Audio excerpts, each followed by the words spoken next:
Cats and Mouse, the sixth episode of Dexter, Resurrection, carries on the third spin-off series' outstanding run. Resurrection Episode 6, which serves as a link between the first and second parts of Dexter's journey through New York City, depicts Dexter growing as a father to Harrison by eliminating Gemini, another of Prater's top serial killers, or so he believed.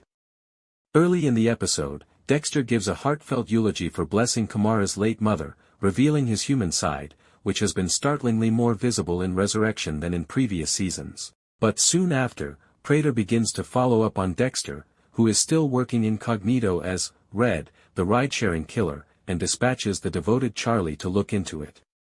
3 of Prater's serial killer dinner party invitees have already been slain or neutralized by Dexter, leaving Rapunzel and Gemini as the only 2 items remaining on his to-do list.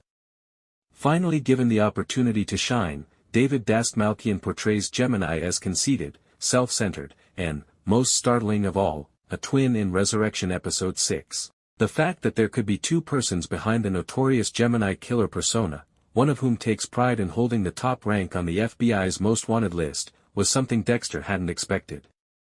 In addition to being unexpected, the Gemini twin twist makes sense because the Gemini typically killed in pairs, which would have been ambitious for a single serial killer.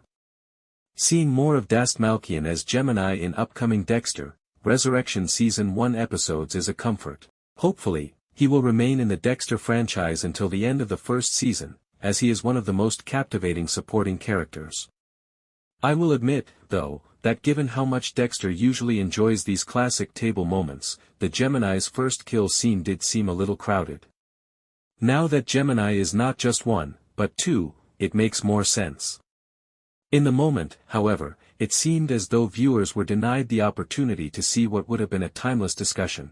Furthermore, eliminating Kristen Ritter's Mia makes sense for the plot, but regrettably, it feels like a lost chance for the franchise.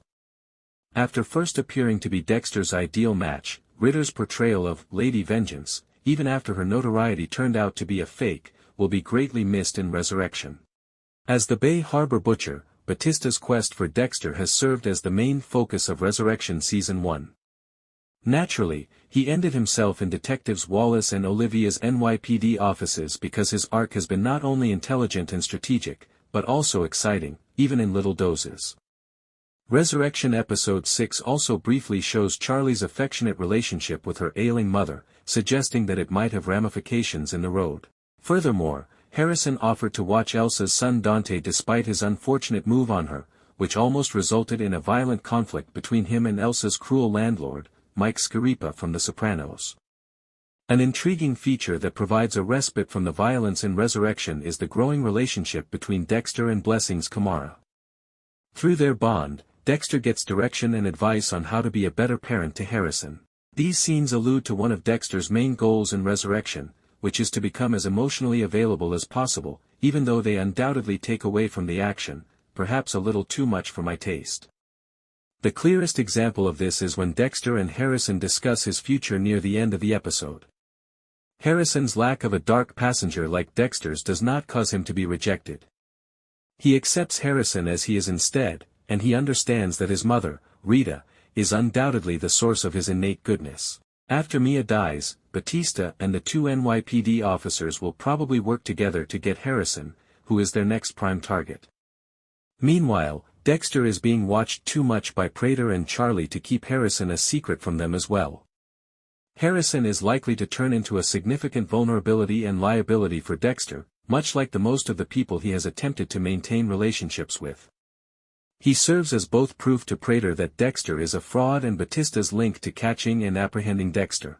By the conclusion of Dexter, Resurrection Season 1, Dexter and Harrison might need to leave New York City for these reasons.